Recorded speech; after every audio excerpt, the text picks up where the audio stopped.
రాష్ట్ర విభజన తర్వాత కోలుకోలేని దెబ్బతిన్న కాంగ్రెస్ ఈ ఎన్నికల్లో కొంతైనా కోలుకుంటుందని అంతా అంచనా వేస్తున్నారు. అయితే పోలింగ్ ముగిశాక ఏలూరు జిల్లాలో బయటపడ్డ లుకలుకలు చూస్తుంటే ఆ ఆశలు అడియాసలయ్యేలా కనబడుతోంది. కనీసం డిపాజిట్లు దక్కించుకునేలా ప్రయత్నిస్తారనుకుంటే ఏలూరు జిల్లా నాయకుల మధ్య సమన్వయం కుదరలేదు. విదేశాల నుంచి ఆకస్మికంగా వచ్చి ఎంపీ అభ్యర్థిగా పోటీ చేసిన కావూరి లావణ్య స్థానిక నాయకుల మీద చేసిన ఆరోపణలు అందరినీ విస్మయానికి గురిచేశాయి. మొత్తానికి ఏలూరు జిల్లా కాంగ్రెస్ నాయకుల మధ్య భగ్గుమన్న విభేదాలు ఆ పార్టీని మరింత అగాధంలోకి నెట్టేస్తాయా అని చర్చించుకుంటున్నారు.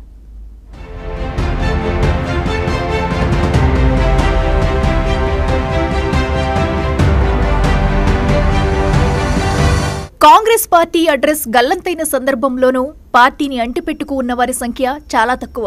అలాంటి వారిలో ఒకరైన ఏలూరు డీసీసీ ప్రెసిడెంట్ రాజానాల రామ్మోహన్ రావు పార్టీలోనే ఉండి పార్టీ కోసం పనిచేస్తూ వస్తున్నారు. గెలుపు ఓటమితో సంబంధం లేకుండా ఎన్నికల్లో పోటీ చేస్తూ వస్తున్నారు. మరోవైపు ఏపీ కాంగ్రెస్ కిసాన్ సెల్ రాష్ట్ర అధ్యక్షులు జెట్టి గురునాథం కూడా జిల్లాలో పార్టీ తరపున సేవలందిస్తూ వచ్చారు. నిజానికి ఏఐసీసీ సమావేశంలో షర్మిలకు అధ్యక్ష బాధ్యతలు అప్పగించే తీర్మానాన్ని ప్రతిపాదించింది కూడా ఆయనే.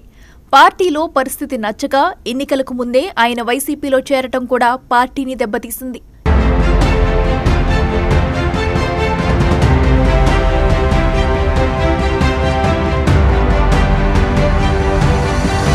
ఎన్నికలు దగ్గర పడ్డాక స్థానిక నాయకులను, పార్టీ కోసం కష్టపడ్డ వారిని పట్టించుకోకుండా ఏలూరు ఎంపీ సీట్ను ఎన్ఆర్ఐ కావూరి లావణ్య అనే మహిళకు కేటాయించారు. దీంతో జిల్లా కాంగ్రెస్లో అసంతృప్తి మొదలైంది. స్వరంగళం విప్పింది. జిల్లా కాంగ్రెస్ క్యాడర్ ముక్తకంఠంతో ఆమె అభ్యర్థిత్వాన్ని వ్యతిరేకించింది. పైగా ఆమె వద్దంటూ పార్టీ అధ్యక్షురాలు షర్మిలకు ఫిర్యాదు కూడా చేశారు. అయినా అభ్యర్థిని మార్చకపోవడంతో తప్పనిసరి పరిస్థితుల్లో ఆమె తరపున పనిచేశారు. కానీ అభ్యర్థి లావణ్య మీడియా సమక్షంలో స్వయంగా పార్టీ నాయకుల మీద తీవ్రమైన ఆరోపణలు చేశారు. అసెంబ్లీ అభ్యర్థుల మీద మాత్రమే కాకుండా జిల్లా కాంగ్రెస్ పార్టీ అధ్యక్షుడి మీద చేసిన విమర్శలు కలకలం రేపాయి. అయితే ఈ జర్నీలో కొంత ఒడిదుడుకులు ఉన్న మాట వాస్తవం. ఎందుకంటే ఇవాళ మేము కొన్ని విషయాలు ఈ సందర్భంగా నేను హైకమాండ్కి తీసుకువెళ్ళాలనుకుంటున్నాను. ఏంటంటే ఇప్పుడు జిల్లాల్లో ఉన్న నాయకులు, జిల్లా ప్రెసిడెంట్లు, మండల ప్రెసిడెంట్లు, కొంతమంది అభ్యర్థులు, మేడం గారు ఎంపిక చేసిన కొంతమంది అభ్యర్థులు, వాళ్ళు ఏ పర్పస్కి ఈ పార్టీకి వచ్చారో, ఈ పార్టీకి ఏ పర్పస్లో చేస్తున్నారు అనేది ఒక క్లారిటీ లేదు. కనీసం కొంతమంది ఎమ్మెల్యేలు అయితే ప్రచారం కూడా చేయని పరిస్థితి.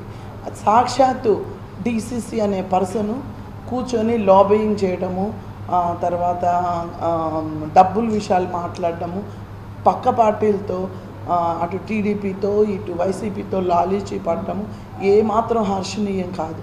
సొంత పార్టీ వాళ్ళు, సొంత పార్టీ క్యాడర్ ఉన్నప్పుడు వాళ్ళని సమన్వయం చేసుకోపోగా వారి మధ్య గ్రూపులు కట్టి డబ్బుల విషయాల్లో వాళ్ళని ముందుకు తోలి మీకు డబ్బులు ఇస్తేనే మీరు పనిచేయండి లేకపోతే వెళ్ళొద్దు అని ఒక స్టేజ్లో సాక్షాత్తు పార్టీ జిల్లా నాయకుడే అంటే డీసీసీ అనే పర్సనే మొత్తం అందరినీ హైజాక్ చేయడము.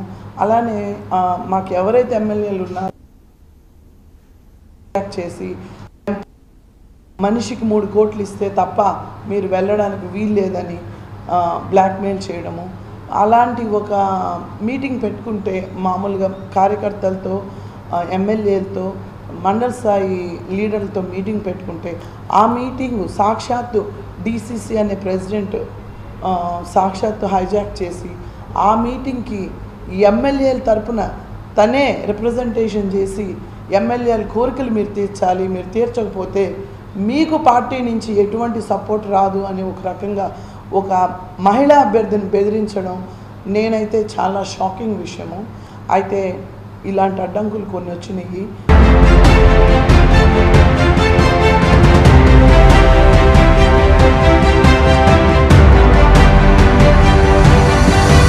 ఎన్నికల్లో ఒక్కరు కూడా సహకరించలేదని, ప్రచారం చేయలేదని ఎంపీ అభ్యర్థి కావూరి లావణ్య చేసిన విమర్శలు ఇప్పుడు కాంగ్రెస్ నేతల ఆగ్రహానికి కారణమయ్యాయి. వాళ్లంతా హుటాహుటిన జిల్లా కాంగ్రెస్ పార్టీ కార్యాలయంలో సమావేశమై ఆమెకు వ్యతిరేకంగా తీర్మానం చేసి పీసీసీ అధిష్టానానికి ఫిర్యాదు లేఖ పంపారు. అసెంబ్లీ టికెట్ కోసం ₹1 కోటి డిమాండ్ చేశారని దెందులూరు అభ్యర్థి ఆలపాటి నరసింహమూర్తి ఆరోపించారు. ఆమెకు రాజకీయ అవగాహన లేదని డీసీసీ ప్రెసిడెంట్ రామ్మోహన్ రావు విమర్శించారు. ఏలూరులో నాకు సిపిఐకి అభ్యర్థికి ఇచ్చారు కాబట్టి నేను అసంతృప్తి చెందాను అనుకుంటారేమో అని వాళ్ళకన్నా ముందు ఆ సిపిఐ ఆఫీసు ఫోన్ చేసి వెళ్ళిన సందర్భాలు అనేకం ఉన్నాయి. కోకొలలు కావాలంటే వాళ్ళని సిపిఐ ఆఫీస్ నుంచి రెగ్యులర్గా ఫాలో అయ్యే వాళ్ళని కూడా మీరు అడిగితే నేను ఏ రోజన్నా మానేనా. నేను ఇంకా చెప్పాలంటే నిజంగా నోబుల్ గారి దగ్గర మొన్న ఎన్నికల ప్రచారానికి వెళ్ళి ఉంగుటూరు చూసుకుని నోబుల్ గారి దగ్గర ఉన్నా. సాయంకాలం సుమారు 5:30కి ఫోన్ చేశారు. అంటే యాక్చువల్గా నారాయణ గారు వస్తున్నట్టు నాకు ఆ రోజు ఉదయమే చేశారంట. నా ఫోను కలవల. నేను ఉంగుటూరు నియోజకవర్గంలో తిరుగుతున్నా. ఈవినింగ్ వచ్చేప్పుడు కలిసింది. ఇక్కడ నాకు ఇదేంటి నారాయణ గారు వస్తుంటే మీరు అక్కడ ఉన్నారంటే అని సిపిఐ మన కృష్ణ చైతన్య గారు ఫోన్ చేశారు. ఏమంటే నాకు ఫోన్ రాలేదు. లేదండి మీ ఫోన్ పొద్దున కలవలేదు. ఓ వెంకటేశ్వర చేశాడండి, నాకైతే కలవడం మాట వాస్తవం. అయితే నేను మామూలుగా ఇవాళ ప్రచారం రమ్మని నేను ఊళ్ళో లేను కదా అనుకున్నా. లేదండి బాబు సిపిఐ మరి ఇలాగ నారాయణ గారు వస్తే జిల్లా అధ్యక్షులకు మీరు లేకపోతే అలాగన్నారు.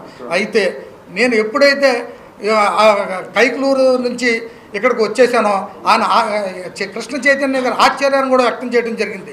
ఇదేంటి మీరు ఇందాక అక్కడ ఉన్నారు ఎలా వచ్చేసారు అన్నారు.